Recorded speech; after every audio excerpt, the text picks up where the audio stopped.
வணக்கம். ஆயுத எழுத்து நிகழ்ச்சிக்கு வரவேற்கின்றோம். இதோ வந்துவிட்டது மே 16. இந்தியா அடுத்த 5 ஆண்டுக்கு தனக்கு எழுதி கொண்ட தலையெழுத்து. அதை நாம் தெரிந்து கொள்ள இன்னும் 14 மணி நேரத்துக்கும் குறைவாகத்தான் நாம் பொறுத்திருக்க வேண்டியிருக்கிறது. இந்த நிலையில பரவலான கருத்து கணிப்புகள் பாரதிய ஜனதா தனிப்பெரும் கட்சியாக ஒரு பெரும் என்டிஏ பாரதிய ஜனதா தலைமையிலான தேசிய ஜனநாயக கூட்டணி அதிக சீட்டுகளை பிடிக்கும் என்று கருத்து கணிப்புகள் சொல்கின்றன. தமிழ்நாட்டை பொறுத்தவரைக்கும் அதிமுக அதிகமான சீட்டுகளை ஜெயிக்கும் என்பது கருத்து கணிப்புகள் சொல்லக்கூடியது. ஆனாலும் கூட தேசிய அளவுல மேலும் பல கட்சிகளை நாங்கள் அழைக்கின்றோம். யார் ஆதரவு கொடுத்தாலும் வாங்கிக் கொள்வோம், தேசிய நலன் கருதி வாங்கிக் கொள்வோம் என்று பாரதிய ஜனதா சொல்கிறது. இதில் உள்நோக்கம் ஏதேனும் இருக்கிறதா? பாரதிய ஜனதா தேசிய ஜனநாயக கூட்டணி இவ்வாறு சொல்வதற்கான காரணம் என்ன? மேலும் பல கட்சிகளுடைய ஆதரவோடுதான் தேசிய ஜனநாயக கூட்டணி ஆட்சி அமைக்க முடியுமா? இல்ல கருத்து கணிப்புகள் அப்படியே பொய்யாத்துக்கான வாய்ப்புகளும் உண்டா? இதை தாண்டி நமக்கு எழக்கூடிய கேள்வி, திமுக அதிமுக அல்லாத ஒரு மத்திய அரசு அமைய வாய்ப்பு உண்டா? இல்ல கேன் இட் ஹேப்பன் அதர்வைஸ்? இவற்றையெல்லாம் விரிவாக இன்றைய ஆயுத எழுத்து நிகழ்ச்சியில் நாம் விரிவாக அலச இருக்கின்றோம். முதலில் இது பற்றிய ஒரு தொகுப்பினை காணும். இந்தியாவின் அடுத்த பிரதமர் யார் என்ற கேள்விக்கு இன்னும் 15 மணி நேரத்தில் விடை தெரிந்துவிடும். அடுத்த கட்ட நடவடிக்கைக்கு தயாராகி வருகின்றன அரசியல் கட்சிகள். கருத்து கணிப்பு முடிவுகள் தங்களுக்கு சாதகமாக வெளியானது முதல் பரபரத்து கிடக்கிறது பாஜக கூட்டணி. யார் யாருக்கெல்லாம் அமைச்சரவையில் இடமளிப்பது, கூட்டணி கட்சிகளை எப்படி கையாள்வது என்பது உள்ளிட்ட வியூகங்களை வகுக்க தொடங்கிவிட்டது அக்கட்சி. 1979ஆம் ஆண்டு சரண் சிங் தலைமையிலான அரசில் அதிமுகவின் சத்யவாணி முத்து உள்ளிட்ட 2 பேர் அமைச்சர்களாக பொறுப்பேற்றனர். அதன் பின்னர் திராவிட கட்சிகள் மெல்ல மெல்ல மத்திய அரசில் ஆதிக்கம் செலுத்த தொடங்கின.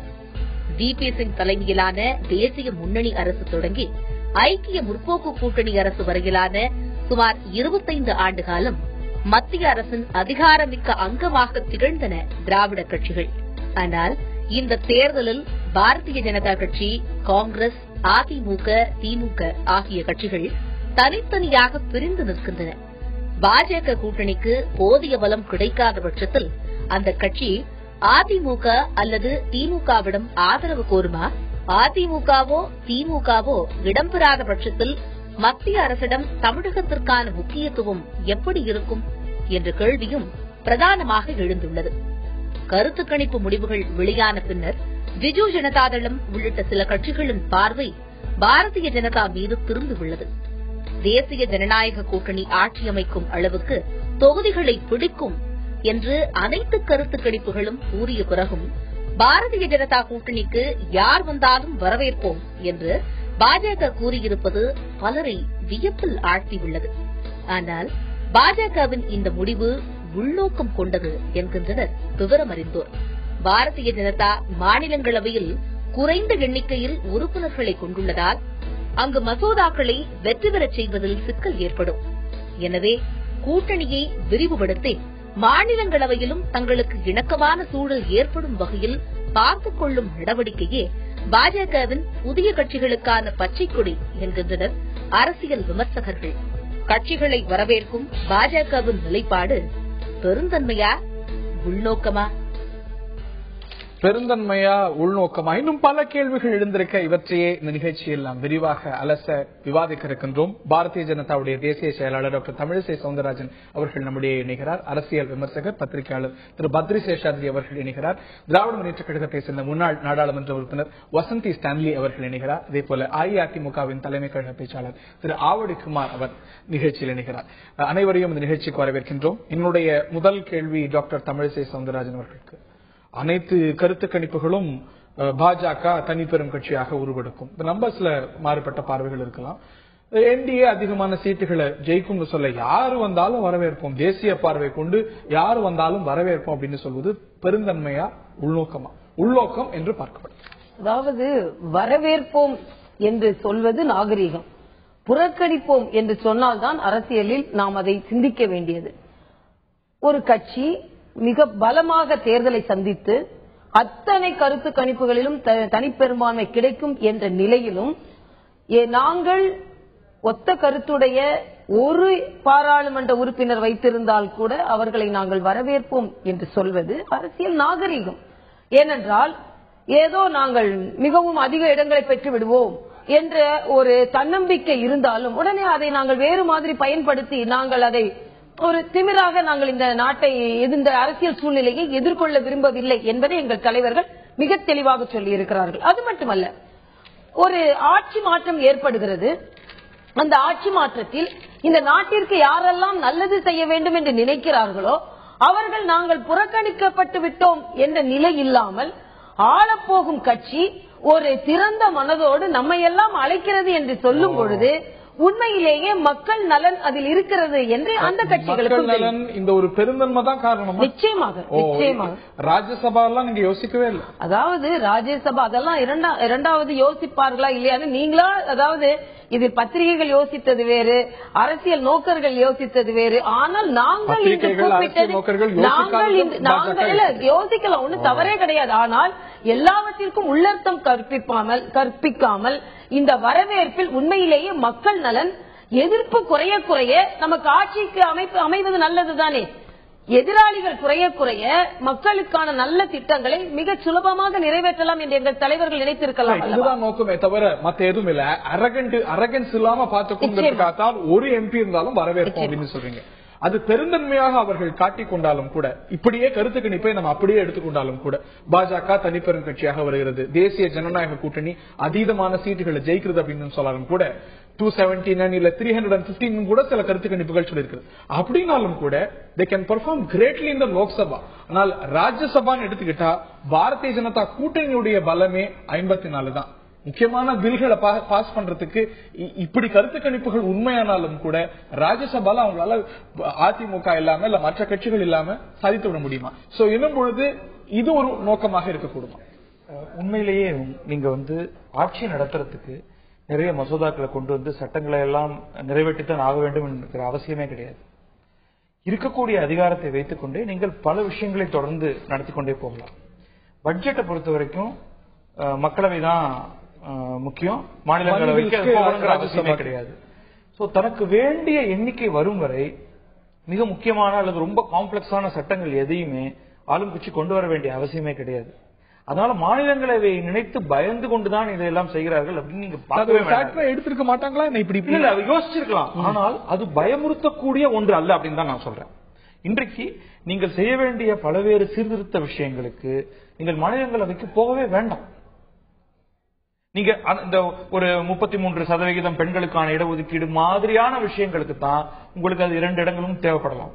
அது எல்லாத்தையும் நீங்க பின்னாடி பாஸ் பண்ணாலும் ராஜ்யசபாக்கு போய் எக்ஸப்ட் மணி பில்ஸ் நீங்க பில்லே கொண்டு வர வேண்டாங்கிறா. ஆட்சி நடத்துவதற்கு நீங்கள் சட்டமே போட வேண்டிய அவசியம் இல்லை. ஆட்சி பலமா இருந்தா தானா அந்த ஆதரவு கிடைத்து விட்டு போகிறது. அதுக்கு இப்பவே அப்படி ஆதரவுக்காக ஏங்கி கொண்டிருக்க வேண்டும் என்று அவசியம் இல்லை.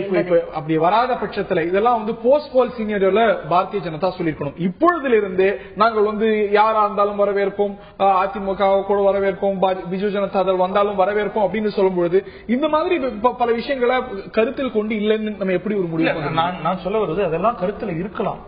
ஆனால் ஒருவேளை இது மாதிரியான அவர்களுக்கு வேண்டிய எண்ணிக்கை மக்களவையில் இருக்கிறது, ஆனால் வேண்டிய எண்ணிக்கை மாநிலங்களவையில் இல்லைன்னா அதற்காக நீங்கள் பயப்பட வேண்டியதில்லை அப்படிங்கறத நான் சொல்றேன். வேற ஒண்ணுமே சொல்லல. அவர்கள் வேற எந்த உள்ளர்த்தத்தோடு இதை செய்யவில்லை அல்லது செய்கிறார்கள் நான் எதுவுமே சொல்ல. என்டிஏவுடைய பலம் இப்ப பில் சங்க பாஸ் ஆகியானோ ஒரு மசோதா கொண்டே வர மாட்டாங்க அப்படின்னு நம்ம சொல்லிட முடியாது. என்டிஏ ஆட்சி காலத்துல கொண்டு வந்திருக்காங்க, கொண்டு வரலாம். இன்றைக்கு முதல் ஒவ்வொரு ஆண்டு நீங்கள் ஆட்சியை கைப்பற்றிய பிறகு ஒவ்வொரு ஆண்டும் தொடர்ந்து மாநிலங்களவைக்கான தேர்தல் நடந்துகிட்டு தான் இருக்க. இந்த ஒரு ஸ்டேட்மெண்ட்டுக்கு பின்னாடி அது ஒரு பிரையாரிட்டியாக இருக்கலாம்.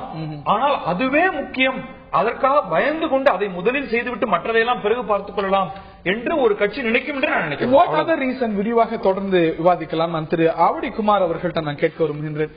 இப்போ மாநில அளவுல பரவலான கருத்து கணிப்புகள் அதிமுகவுக்கு அதிகமான சீட்டுகள் கொடுத்தாலும் தேசிய அளவுல பெரும்பாலான கருத்து கணிப்புகள் பாரதிய ஜனதாவுக்கும் என்டிஏவுக்கும் அதிக சீட்டுகள் கிடைக்கும், அறுதி பெரும்பான்மை கிடைக்கும் அப்படின்னு சொல்லுது. இந்த நிலையிலும் கூட தமிழக முதலமைச்சர் ஜெயலலிதா பிரதமர் ஆவார் அப்படிங்கிற நம்பிக்கை இருக்கிறது. இல்ல, நாங்க தெளிவா சொல்லியிருக்கோம். தேர்தல் நேரத்தில் எங்களுடைய இலக்கு தெளிவா வெளிப்படுத்தப்பட்டது. தேர்தல் முடிவுகளுக்கு பிறகு இன்னைக்கு தமிழ்நாட்டில் என்ன நடக்கின்றதை நாங்க சொல்ல முடியும். ஆனா இந்தியா முழுக்க என்ன நடக்கின்றதை நாங்க சொல்ல முடியாது. இன்றைக்கு வந்திருக்கின்ற கருத்து கணிப்புகளின் அடிப்படையில் கருத்து சொல்வது என்பது சரியான ஒரு முடிவை கொண்டு தராது. அதன் அடிப்படையில் அந்த தேர்தல் நாளைக்கு முடிவுகள் வந்த பிறகு அதனை ஒட்டி எந்த வகையான கட்சிகள் வெற்றி பெற்றிருக்கிறது, எங்களுடைய நோக்கங்களுக்கு உதவக்கூடிய அல்லது நேச சக்திகள் வெற்றி பெற்றிருந்தால் அதற்கான முயற்சியில் நாங்கள் ஈடுபடுவோம். இல்லை என்றால் எங்களுடைய நேச சக்திகள் நீங்க சொல்லும் போது பிஜேபி காங்கிரஸ் தவிர்த்தா நிச்சயமா நாங்க தேர்தல் அதுதானே சொல்லியிருக்கோம். பாரதிய ஜனதா காங்கிரசுக்கு மாற்றாக ஒரு அரசை உருவாக்க வேண்டும் என்பதுதான் எங்கள் நோக்கம், எங்களுடைய இலக்கு.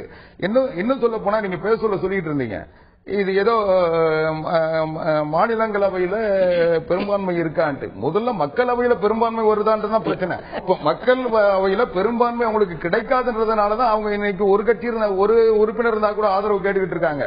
அவங்களுடைய தன்னம்பிக்கை என்ற தோற்றம் வெளியே காட்டப்பட்டாலும் உண்மை யதார்த்த நிலையை அவர்கள் உணர்ந்திருக்கிறார்கள். இன்றைக்கு அவர்களை பொறுத்தளவில் இன்றைக்கு அவருடைய நோக்கத்தை நிறைவேற்றுவதற்கு யாராவது தாங்கி பிடிக்க முடியுமா, அதற்கு முதலிலே இன்றைக்கு வலை வீசுகின்ற பணியில் ஈடுபட்டிருக்கிறார்கள். ஆக இது அவர்களுடைய பலகீனத்தை தான் காட்டுத ஒழிய அவங்க என்னவோ பெருந்தன்மைன்னா தேர்தல் காலத்தில் கடுமையா விமர்சித்த கட்சிகளுடைய ஆதரவை இப்ப கேட்கறதுக்கு என்ன அவசியம்? அலை வீசும் போது வலை வீச வேண்டிய தேவையில்லை, எங்களுக்கு அலை வீசுகிறது வலை வீச வேண்டிய தேவையில்லை. பெருந்தன்மை அல்ல, உள்நோக்கம் அல்ல, தாண்டி பலவீனத்துடைய வெளிப்பாடு அப்படிங்கிறது திரு குமாரோடைய பார்வை. உங்களுடைய முதற்கட்ட பார்வை இதற்கு மேல ஒரு கருத்தை ராஜ்யசபால ஒரு 6 வருடம் இருந்த அந்த அனுபவத்தில் நான் சொல்ல விரும்புவது, இதுல ராஜ்யசபால அவங்களுக்கு ஸ்ட்ரென்த் வேணும், அதுக்காக எல்லாரையும் அழைக்கிறாங்க, அந்த மாதிரி நான் யோசிக்கல. ஏனென்று சொன்னால் இதுவரையில இந்த இருக்கக்கூடிய 2 UPA 1 ரெண்டிலுமே மேலவையில காங்கிரசுக்கு அந்த அளவுக்கு அறுதி பெரும்பான்மை கிடையாது. அதனாலதான பல பில்ஸ் முடங்கியது. இருங்க, கிடையாது.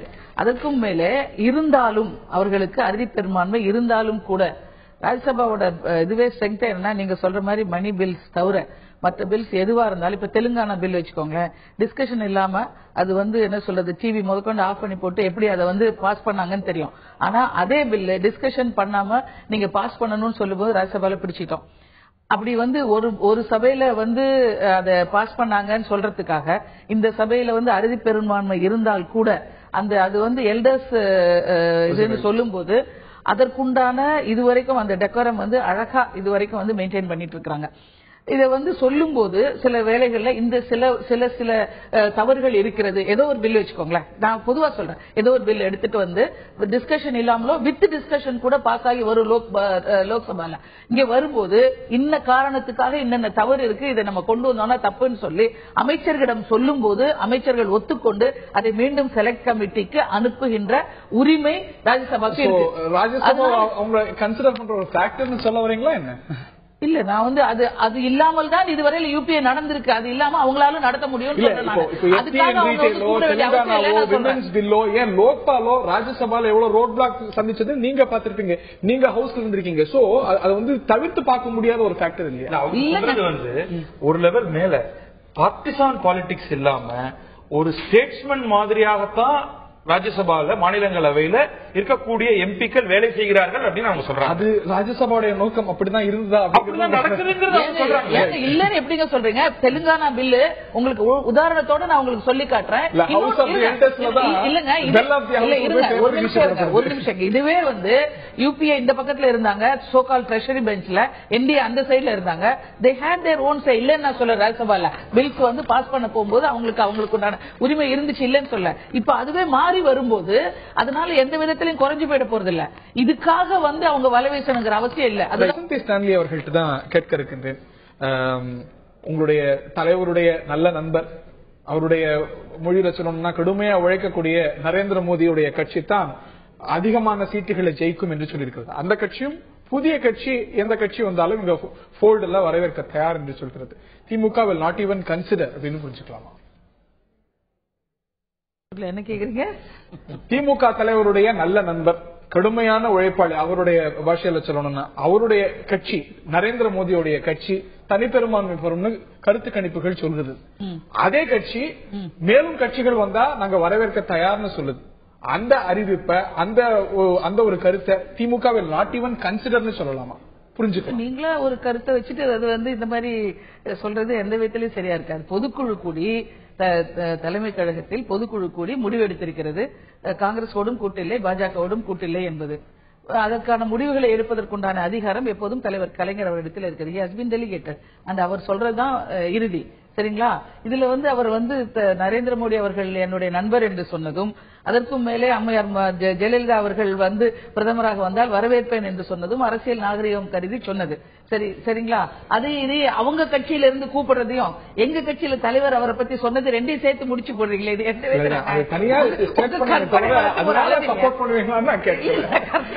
ஒரு அளவு இல்லையா? எப்பயோ தலைவர் அவரை பத்தி ஒரு கருத்து சொன்னதுக்கும் இதுக்கும் சேர்த்து வச்சு சொன்ன எல்லாத்தையும் நாகரிகம் பார்க்கணும். காங்கிரஸுக்கு ஆதரவு கொடுப்போம்னா அது நாகரிகம், மோடி நல்லவர் அப்படின்னு சொன்னா அதுவும் நாகரிகம், அப்படிதான் பார்க்கணும் இல்லையா? நீங்க எப்படி பேசணும்னு சொல்றீங்க? எப்படி பேசணும்னு சொல்றீங்க? அதாவது என்ன வாய்க்கு வந்தபடி எல்லாம் பேசுறாங்க, இது பண்றாங்கன்னு சொல்லி அரசியல் நாகரிகமே இல்லை என்று சொல்லிக் கொண்டு இருக்கும் போது இவ்வளவு ஒரு 70 ஆண்டு கால பொது வாழ்க்கைக்கு சொந்தக்காரர், அதற்கும் மேல இருக்கக்கூடியவர் ஒரு தலைவர் ஒருவரை பார்த்து இன்னொரு மாநிலத்தில் இவர் ஏற்கனவே 5 முறை இருந்தவர், அவர் 3 முறை ஏற்கனவே நாடாடு முடித்தவர், அவரை பார்த்து என்னுடைய நல்ல நண்பர் சொன்னதுல என்ன தவறு இருக்க முடியும் நீங்க நினைக்கிறீங்க? அரசியல் நாகரிகம். ஆமா, நிச்சயமா அரசியல் நாகரிகம். என்னுடைய கேள்வி என்னன்னா, ஆகிய காரணத்தினால இவர் not even consider that option. ஏற்கனவே பொதுக்குழு கோடி ஒரு முடிவு எடுத்து விட்டது. பாஜகவுக்கு ஆதரவு கொடுப்பதோ, வெளியில இருந்து ஆதரவு கொடுப்பதோ, இஷ்யூ பேஸ்ட் ஆதரவு கொடுப்பதோ பியாண்ட் क्वेश्चन கட்சி தான் தீர்மானம் பண்ணும். ஏற்கனவே தீர்மானம் பண்ணிடுச்சு. இதுல கட்சி தான் தீர்மானம் பண்ணுவாங்க. ஏற்கனவே பண்ணிடுச்சு. என்னென்ன இல்லன்னு சொல்லிடுச்சு. இப்ப நீங்க இருக்குமான்னு கேட்டா இருக்குமா அப்படிங்கறது கட்சி தான் தீர்மானம் பண்ணணும். இருக்கவே இருக்காதுங்கிறத நம்ம புரிஞ்சுக்கணும். அப்படின்னா ஏற்கனவே இருக்கவே இருக்காதுன்னு இப்ப வரைக்கும் அதுதான் முடிவு. நாளைக்கு மாறுமா? இதை இப்படி கேட்டா எப்படி சொல்ல முடியாது?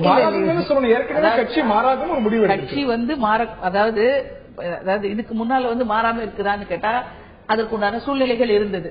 சரிங்களா? மினிமம் காமன் அஜெண்டா வச்சிருந்தோம். வச்சு அதுபடிதான் நாங்க செய்தோம். அப்போ இருந்த தலைவர் வேற. இதெல்லாம் நாங்க ஏற்கனவே தேர்தல் தலைவர் கலைஞர் அவர்கள் சொல்லி இருக்கிறாங்க, இப்பயும் சொல்றோம், இனிமேலும் அதேதான் சொல்லிட்டு இருக்கிறோம். ஒருவேளை இதுல வேற மாதிரியான முடிவுகள், சரி நீங்க வேற மாதிரி முடிவுன்னு சொல்றீங்கல்ல, நாங்க ஒருவேளை மோடி அவர்கள் பிரதமராக இல்லை என்று சொன்னால் அப்படிங்கிற கேள்வி நீங்க கேளுங்க. அப்ப நானும் அதுக்கேற்ற மாதிரி நீங்க கேட்ட கேள்விக்கு நான் பதில் சொல்றேன். பிஜேபி கூட இருந்தோம், அதே போல ஒருவேளை மோடி அவர்கள் இல்லாமல் இருந்தாலும் கேளுங்க. அப்படிப்பட்ட ஒரு நிலைமை வந்தால் அது ஏன் வரணும்? அப்படிப்பட்ட கேள்வியே வரணும். அதாவது யதார்த்தமான உண்மை மோடி கிடைக்காம இருக்கலாம்.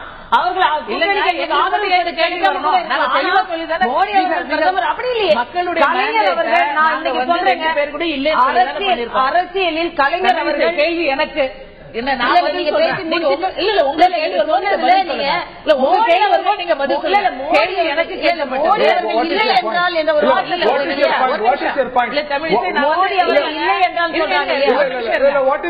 மோடி இல்லாம ஒரு காமன் மினிமம் ப்ரோக்ராம் போட்டா இந்த கட்சி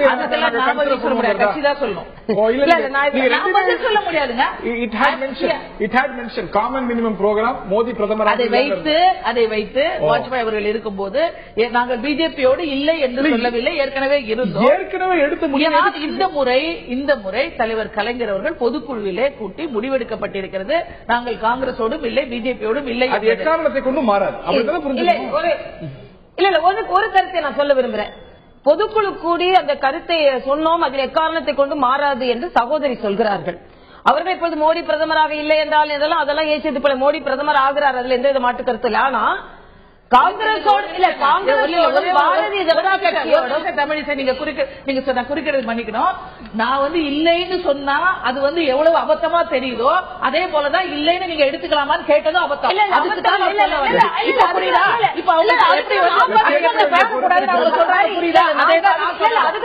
அவங்க சொல்லும்போது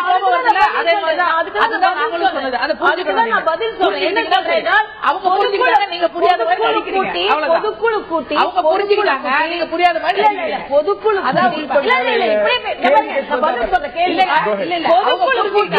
அந்த கருத்தை மாற்று கருத்தை இல்லை என்று சொன்னார்கள். அதாவது பாஜக காங்கிரஸோடு கூட்டணி இல்லை என்பதை பொதுக்குழு கூடி முடிவெடுத்தோம், அதன் பின்பு மாற்று கருத்து இல்லை என்று சொன்னார்கள். ஆனால் அதே கலைஞரிடம் மத்தியில் ஆட்சியில் நீங்கள் மறுபடியும் கூட்டணி அமைப்பீர்கள் என்றால் யாருடனும் கைகோர்க்க நாங்கள் தயாராக இருக்கிறோம் என்ற வார்த்தையும் சொன்னார். அப்படின்னா என்ன அர்த்தம்? அப்படி என்றால் மறுபடியும் காங்கிரஸோடு நாங்கள் கூட்டணி அமைப்பதற்கு தயாராக இருக்கிறோம் என்று தேர்தல் நடந்து கொண்டிருக்கின்ற நேரத்திலேயே கலைஞர் சொன்னார். கலைஞர் இல்ல கலைஞர் ஏதாவது சொன்னார் என்றால் கலைஞர் அதில் உள்ளர்த்தம் வைத்துத்தான் அவர் பேசுவார்.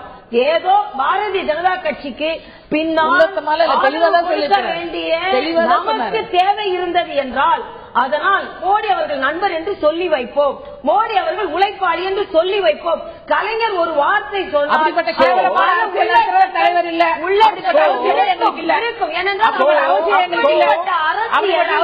கலைஞர் ஏதாவது ஒண்ணு சொன்னாரு அதுல ஒரு அர்த்தம் இருக்குங்க, அதை சொல்லி வைப்போம் என்று சொல்லி வைத்திருக்காங்க.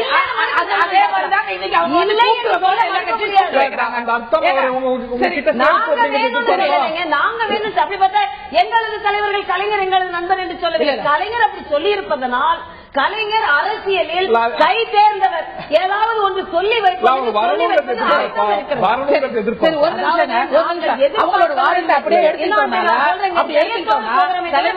கேவலமான அரசியல் பண்றவர் கிடையாது.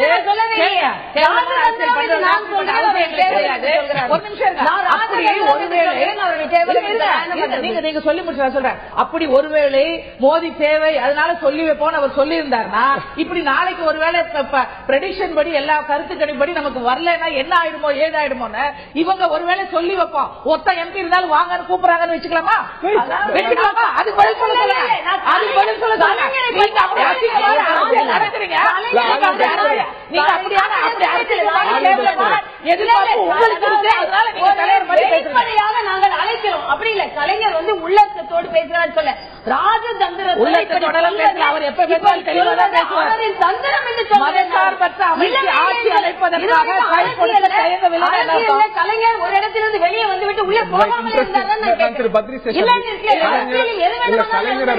அதுவும் திராவிட முன்னேற்ற காங்கிரஸ் வந்து வெளியே வராங்க உடனே உள்ளேயும் போயிருக்கிறார். தலைவர் கலைஞர் அவர்கள் தேவைப்பட்டால் மோடி வேணும்னு சொல்லி நண்பரா சொல்லி அப்படிப்பட்ட கேவலமான தலைவர் எங்க தலைவர் இல்ல. நீங்க சொல்றீங்க அப்படி நீங்க சொல்றதுனால நான் சொல்றேன்.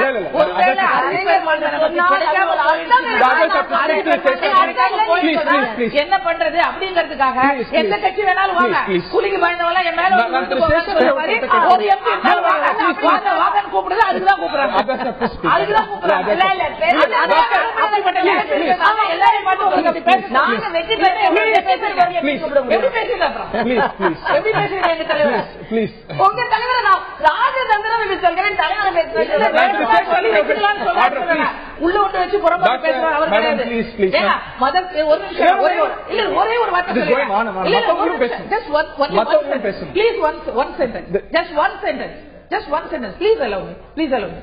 மதசார்பற்ற ஆட்சி அமைக்க வேண்டும் என்று சொன்னால் நடந்ததை மறந்து கை கொடுக்க தயாராகிறோம் சொல்றதுல எந்த விதமான மறைவோ ஒளிவோ எதுவுமே கிடையாது. தெளிவாதான் சொன்னாரு. அப்புறம் இவங்க என்ன வந்து அதுல மறைச்சு சொல்றதுக்கு என்ன இருக்கு? மறைச்சு சொல்றதுக்கு என்ன சொன்னாங்க? தேவைப்பட்டா வேணும்னு சொல்லி வச்சுக்கிறதுக்கு என்ன அவசியம் இருக்கு? அது மாதிரி பார்த்ததே இல்லை இது வரைக்கும். அதனால சொல்றீங்க அது சொன்ன வாசகம் என்னன்னா மதசார்பு தன்மையிலிருந்து காங்கிரஸ் விலகி வந்தால் அப்ப மதசார்பு தன்மையில் காங்கிரஸ் வெளியே வந்தாலும் சொல்ல நீங்க அன்னையில இதே தான் திருப்பி திருப்பி சொல்லிட்டு இருக்கீங்க. அப்படிலாம் சொன்னது மீண்டும் மதச்சார்பற்ற நிலைக்கு திரும்புவார்களே ஆனால் அவர்களுக்கு போனால் போகட்டும் என்று ஆதரிக்க தயார் அப்படின்னு சொன்னார். Let's not debate. மற்ற விஷயங்களுக்கும் போகணும். திரு சேஷாத்ரி அவர்கள்ட்ட ஒரு விஷயம் கேட்கிறோம் என்று கலைஞர் ராஜதந்திரி அப்படிங்கிறாங்க. என்ன மம்தா பானர்ஜியை திச்சிட்டு இருந்தாங்களோ மம்தா பானர்ஜி இப்ப புகழ ஆரம்பிச்சுட்டாங்க. அதிமுக ஆதரவு கொடுத்தால் வரவேற்போம் அப்படின்னு சொல்றாங்க. ராஜ்யசபா ஒரு காரணம் இல்லைன்னு நீங்க சொல்றீங்க, மற்றவர்களும் சொல்றாங்க. வேற என்ன காரணம் இவ்வளவு கட்சிகள் அவங்க வரவேற்பது? திரு ஆவடிக்குமார் சொல்வது போல அதிகமான சீட் ஜெயிக்க மாட்டோங்கிற ஒரு எண்ணமா, இல்ல ஒரு இன்க்ளூசிவான எல்லாரையும் சேர்த்து ஒரு கவர்னன்ஸ் கொடுக்கணுங்கிற ஒரு பெருந்தன்மை ஒரு காரணம்? முதல்ல வந்து மக்களவையில வேண்டிய இடங்கள் கிடைக்காமல் போய்விட்டால் நீங்க அதற்கான ஒரு பேக்கப் பிளான் பி ஒன்னு வைத்துக் கொள்ள வேண்டும். யாராக இருந்தாலும் நீங்க வந்து ஒட்டுமொத்தமாக எங்களுக்கு வந்து 400 இடங்கள் 300 இடங்கள் கிடைக்க போகிறது என்று மனதில் விருப்பம் இருக்கலாம். அது ஒருவேளை நடக்கலாம், அதெல்லாம் வேறு விஷயம். அப்படி நடக்காவிட்டால் என்ன செய்வதுங்கிறதுக்கான பிளான் நீங்க எப்பவுமே வைத்திருக்கணும். அதுதான் முதல்ல. அதுல நீங்க எங்க இருக்கீங்கிறத பொறுத்து தமிழிசையும் மற்ற பாரதிய ஜனதாக்காரர்களுக்கும் ஒரு சில இது இருக்கலாம், இவ்வளவு தூரம் வந்திருப்போம் அப்படின்ட்டு. ஆனால் நீங்கள் பாருங்கள், 270க்கு மேலன்னா இவ்வளவு பெரிய இஷ்யூவே கிடையாது. இல்ல 260, 250, 240 இது என்டிஏவுடைய எண்ணிக்கை இருக்கும் பொழுது அதற்கு யாருடன் கூட்டு சேர்ந்தால் அந்த மீதி எண்ணிக்கை வரும் அப்படின்னு பார்க்கறதுக்கு ஒரு ஒரு பெரிய வியூகம் நாளையிலிருந்து ஆரம்பித்தாக வேண்டும். இது தேவைப்படலாம், தேவைப்படாமலும் இருக்கலாம். சோ முன்கூட்டியே ஆரம்பிச்சது, வந்த அப்புறம் ஆரம்பிக்கிறதுக்கு பதிலா இந்த ஒரு பிளான். ஒருவேளை நம்ம இதை பேசிக் கொண்டிருக்கும் இதே நேரத்தில் பல கட்சிகளும் பாரதிய ஜனதாவை தொடர்பு கொண்டிருக்கலாம். ஒரு நிச்சயமாக 10, 15, 20 இடங்கள் வரக்கூடிய, 5 இடங்கள் 3 இடங்கள் வரக்கூடிய ஒரு சிலர் ஒருவேளை இத்தனை நேரம் சந்தித்து, அது நேரடியாக மோடியோ அல்லது மிக முக்கியமான பாரதிய ஜனதா தலைவர்களையோ இல்ல, அந்தந்த மாநிலத்தில் இருக்கக்கூடிய சில தலைவர்களை சந்தித்திருக்கலாம். பல சேனல்ஸ் ஓபன் ஆகி போயிட்டு இருக்கும் அப்படிங்கிறது உங்களுடைய பார்வையாக இருக்கமே. நான் அஇஅதிமுகவின் திரு ஆவடிக்குமார் அவர்கள்ட்ட நான் கேட்க விரும்புகின்றேன். சோ நீங்க இந்த நிகழ்ச்சியில பேசுறது பார்க்கும் பொழுது எக்காரணத்தை கொண்டும் இந்த கருத்து கணிப்புகள் அதன் அடிப்படையில பேசக்கூடாது அப்படின்னு நீங்க சொல்றீங்க. ஒருவேளை 16th is not too far, இன்னும் 14 மணி நேரம் இருக்கு. பாஜகவோ இல்லாட்டி ஒரு கட்சி தனிப்பெரும் ஆட்சியாக உருவெடுக்குமானால் அந்த ஒரு ஆட்சியில அதிமுக பங்கேற்காது என்பதுதான் நீங்கள் சொல்வது. நிச்சயமாக பாரதிய ஜனதா கட்சி தனிப்பெரும் கட்சியாக உருவாகி இன்றைக்கு அவர்கள் வைத்திருக்கின்ற தேர்தல் வாக்குறுதிகளின் அடிப்படையில் அவர்கள் ஒரு ஆட்சியை அமைப்பார்களே ஆனால் நிச்சயமாக அனைத்து இந்திய அண்ணா திராவிட முன்னேற்ற கழகம் பங்கேற்காது. அது அதே நேரத்தில் நிறைய இருக்கிறது. எங்களுடைய அதே நேரத்தில் இன்றைக்கு இருக்கின்ற சூழ்நிலையில் இன்றைக்கு அவர்கள் வைத்திருக்கின்ற தேர்தல் வாக்குறுதிகள், தேர்தல் செயல் திட்டங்கள், தேர்தல் அறிக்கையின் அடிப்படையில் அவர்கள் இன்றைக்கு முன்னிறுத்தி இருக்கின்ற பிரதமர் வேட்பாளர் நரேந்திர மோடி அவர்கள் இன்றைய சூழ்நிலையில் இந்தியாவில் பிரதமராக முடியாது. இதுதான் சரி. விஷயத்துக்கு வரேன். தேர்தல் வாக்குறுதிகள்ல உங்களுக்கு அப்செக்ஷனபிளா இருக்கக்கூடிய விஷயங்கள் எங்களுக்கு இல்ல, எங்களுக்கு நான் சொல்லி முடிச்சிடறேன். அனைத்து இந்திய அண்ணா திராவிட முன்னேற்ற கழகத்துக்கு நான் பேசல. இந்தியாவில் இருக்கின்ற எந்த கட்சிகளும் அவர்களை நோக்கிய அம்சங்களை நீங்க உடனே பிஜு ஜனதா தள் தலைவர் நவீன் பட்நாயக் உடனே மறுத்திருக்காரு. அதாவது நீங்கள் யாரையாவது வச்சு ஏதாவது ஒரு நேற்றை கூட அதிமுக ஒருத்தர் சொன்னாருன்னு சொன்னீங்க, இன்னைக்கு அவர் கட்சியில வந்து நீக்கி இருக்கான். அதனால இது யாராவது ஒருத்தர் அவங்களுக்கு ஆதரவான ஒருத்தர் அப்படிப்பட்ட ஒரு அறிக்கைகளை வர வைக்கிறாங்க. அது அவங்களுடைய விளம்பர யுக்தி. அவங்களுடைய கடந்த காலங்கள் அது மக்கள் கிட்ட காட்டினாங்க, இப்ப அரசியல் கட்சிகள் காட்டுறாங்க.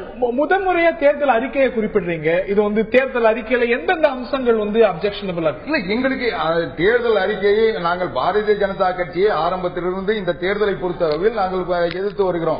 தேர்தலை எதிர்த்து நாங்கள் போட்டியிடுறோம். நாங்கள் எந்த சூழ்நிலையிலும் அவர்களிடம் சேர வேண்டிய அவசியம் எங்களுக்கு இல்லை. அவசியம் அதற்கான சூழ்நிலை இல்லை, அதுக்கான தேவையும் இல்லை. இல்ல அது ஏற்படாது, நிச்சயமா ஏற்படாது. இந்த பாரதிய ஜனதா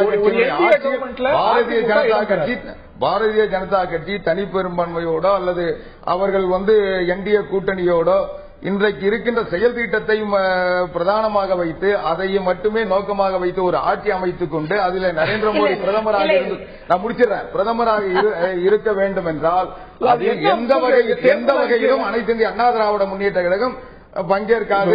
தொடர்பு புதிய இஃப் உருவாகுங்க. இப்ப பாருங்க, நீங்க எல்லாரையும் கூப்பிடுறீங்க பாருங்க. இப்ப பிஜு ஜனதா தள் வராங்களா, டிஎம்சி வராங்களா, அதிமுக வராங்களா, யாரும் வர தயார் இல்லைங்கிறது தான் இது வரைக்கும். அதாவது அவங்களை எல்லாம் நாங்க நீங்க பிஜு ஜனதா தள வாங்க, மம்தா பானர்ஜி வாங்க, அதிமுக வாங்க என்று பர்டிகுலரா கூப்பிடல. கூப்பிட்டு அவங்க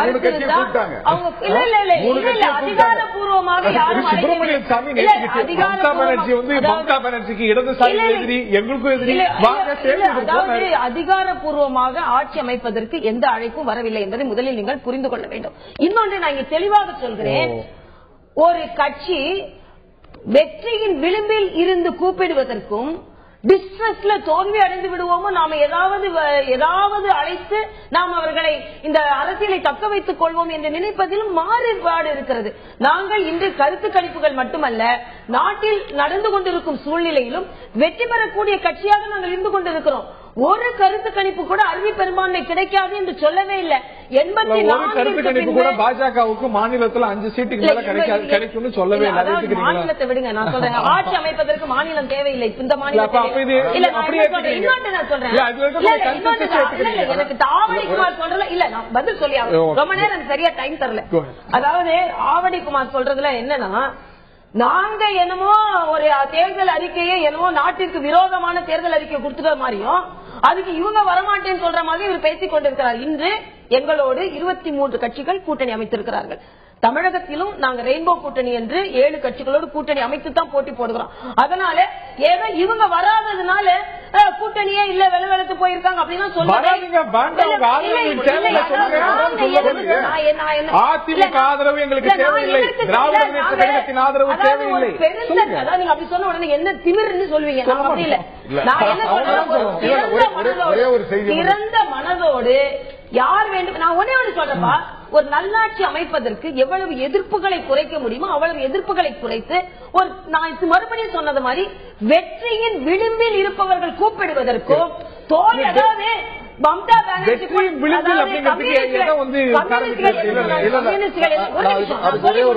கம்யூனிஸ்டுகள் என்ன சொன்னாங்க, கம்யூனிஸ்டுகள் மம்தா பானர்ஜி நேர் எதிரிகள், ஆனால் நாங்கள் 2 பேரும் சேருவோம் சொல்றாங்க.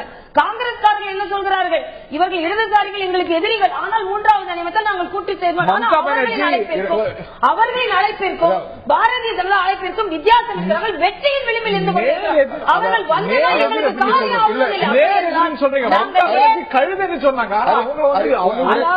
அதாவது ஒருவரை பாராட்டுவதில் தவறில்லை. சொன்னதையும் நான் பாராட்டாத்தான் எடுத்துக்கொள்கிறேன். மம்தா பானர்ஜியை சொல்வது பாராட்டாத்தான் எடுத்துக்கொள்ள. ஆனா என்னன்னா, வெற்றியின் விளிம்பில் இருப்பவர்கள் நாட்டு மக்களுக்கு நல்லது செய்வதற்கு எல்லோரும் ஆதரவு எப்படி உள்ள அதே மாதிரி மக்களின் நலனுக்காக மக்கள் வாக்களித்தார்கள். தேர்தல் அறிக்கை போய் சொன்னாங்க. அதாவது நாங்கள் இருக்கும்போது அழைப்பது நாகரிகம் வேண்டாம் எப்படி நாகரிகமாக இருக்க முடியும் கேட்கிறேன். நான் சொல்றது அதுதான். வெற்றி பெற்றுவிட்டு அழைத்தால் அது பெருந்தன்மை, வெற்றியின் விளிம்பிலிருந்து அழைத்தால் அது பயம். மாநிலத்தில் 40 இடங்களை வைத்துவிட்டு நாங்கள் மத்தியில் அதாவது தனித்தனியா சொல்லல, மறுபடியும் நான் சொல்றேன், ஒரு பெருந்தன்மையாக சொன்னதை இப்படி நீங்க ஆளாக எடுத்துக்கொண்டால் எடுத்துக்கொண்டு போங்க. திரு பத்ரிகா சௌத்ரி அவர்கள்ட்ட கேட்க விரும்புகின்றேன். இந்த ஒரு அப்படியே கருத்து கணிப்புகள்லாம் உண்மையாய் திமுகவும் அதிமுகவும் சேர மாட்டோங்கிற இதே பொசிஷனை நாளைக்கு மறுநாளும் எடுக்குமே. ஆனால் திமுக அதிமுக அல்லாத ஒரு மத்திய அரசு, அங்கம் பெறாத ஒரு மத்திய அரசு எப்படி இருக்கும்? அது வரவேற்க சாத்தியம் நிறைய இருக்கு. நீங்க ஒண்ணு கவனிக்க, தமிழ்நாட்டு நலனுக்கு அது ஏற்றதா? எந்த மாநிலத்தின் நலனோ அந்த மாநிலத்தில் யாருமே அந்த ஆட்சியில் பங்கு பெறவில்லை என்றால் போய்விடாது. இன்னும் முக்கியமாக சொல்ல போனால் நம்ம கிட்டத்தட்ட ஒரு பெடரல் செட்டப்பை நோக்கி இன்றைக்கு போய்கொண்டிருக்கிறோம். இன்றைக்கு தமிழகம் தைரியமாக ஒருவர் கூட ஆட்சியில் இல்லை என்றாலும், ஒருவர் கூட அமைச்சராக இல்லை என்றாலும், என்னுடைய மாநிலத்துக்கு வர வேண்டிய இந்த ரெவென்யூ ஷேர் வந்தே ஆக வேண்டும் என்று கேட்டால் கொடுத்துதான் ஆக வேண்டும். அதுக்காக வந்து தமிழகம் வந்து விடுங்க. இப்ப காவிரி விஷயத்துல, முல்லை பெரியார் விஷயத்துல அது மாதிரி கூட்டணி கட்சிகள் ஆட்சியில் இருந்து 11 எம்பிக்கள் இருந்து என்ன செஞ்சிட்டாங்கன்னு கேட்கிறேன். அத்தனை அமைச்சர்கள் இந்த 2 மாநிலங்கள் சேர்ந்த பிரச்சனைகள் எல்லாவற்றிலும் நீங்க ஆட்சியில இருக்கீங்கிறதுனால, உங்களுக்கு வந்து ஆட்சியில பங்குல இருக்கீங்கிறதுனால உங்களுக்கு வேண்டியதெல்லாம் செய்ய முடியாது. ஏன்னா இதுல வந்து ஒரு கோர்ட் சம்பந்தப்பட்ட விஷயம் இருக்கு. அதனால அது நீதி வெவ்வேறு பாதையில தான் அது போகும். இதற்காக சொன்ன விஷயத்தை செய்யலங்கிறது தான் காவிரி விஷயத்துல பிரச்சனை. அது வந்து செய்ய முடியாததற்கு பல்வேறு காரணங்கள் இருக்கு. நீங்க ஆட்சியில பங்கு பொலிட்டிக்கல் காவிரி விஷயத்துல ஒரு ஸ்ட்ராங் சென்ட்ரல் கவர்மெண்ட் முடியாது, அவ்வளவு எளிது கிடையாது. நான் வசந்தி ஸ்டான்லி அவர்கள்ட்ட கேட்க விரும்புகிறேன். கிட்டத்தட்ட 99ல இருந்து நீங்க வந்து ஒரு மத்திய அரசாங்கத்தில் அங்கம் வகிச்சிருக்கீங்க 2013 வரைக்கும். சோ இப்ப நீங்க என்ன சொல்றீங்க, காங்கிரஸ் ரொம்ப குறைவான சீட் வாங்குங்கிறது தான் பொதுவான ஒரு எண்ணமாக இருக்குது. ஆட்சிக்கு வரப்போறதுல புரிஞ்சுக்கிறாங்க. என்னும்பொழுது பாஜகவோ இல்ல ஒரு காங்கிரஸோ ஆட்சிக்கு ஒருமையானால், 2 கட்சி ஆட்சிக்கு ஒருமையானால், திராவிட முன்னேற்ற கழகம் எதிர்கட்சி சீட்ல தான் உட்கார போகுது. அப்படிதானே புரிஞ்சுக்கோங்க. வாக்குப்பூர்வமான எதிர்கட்சியா தமிழ்நாட்டில் நாங்க அதே போல மத்தியில இருந்ததே இல்லையா? மத்தியில எதிர்கட்சி வரிசையில அமர போறீங்க. இருந்தா என்ன தவறு? என்ன தவறு இல்லை. அதான் ஜனநாயகம். ஆக்கப்பூர்வமான எதிர்கட்சியாக இருக்கும்.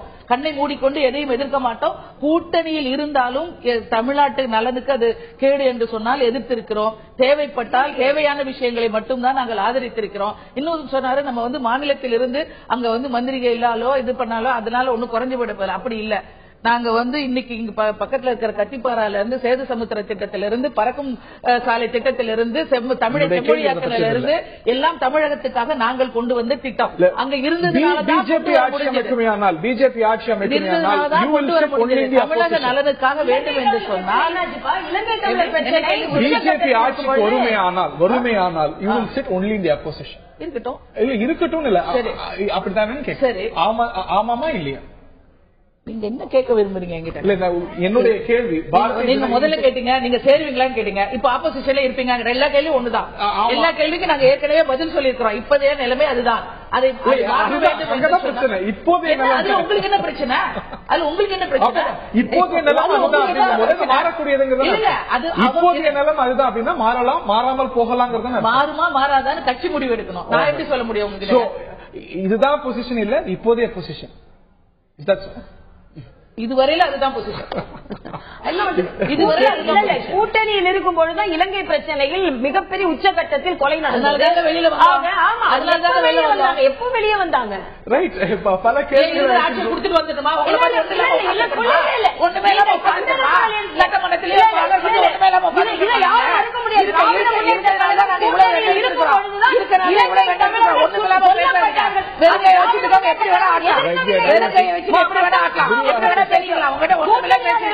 தமிழகத்திற்கு எந்த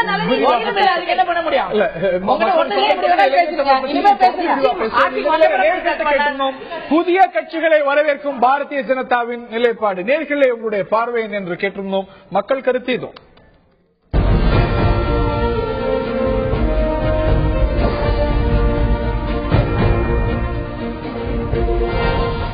இது பெரிய மனது என்று 17%, இது உள்நோக்கம் கொண்டது என்று 20%, இது யதார்த்தமானது என்று 63% சொல்கிறார்கள்.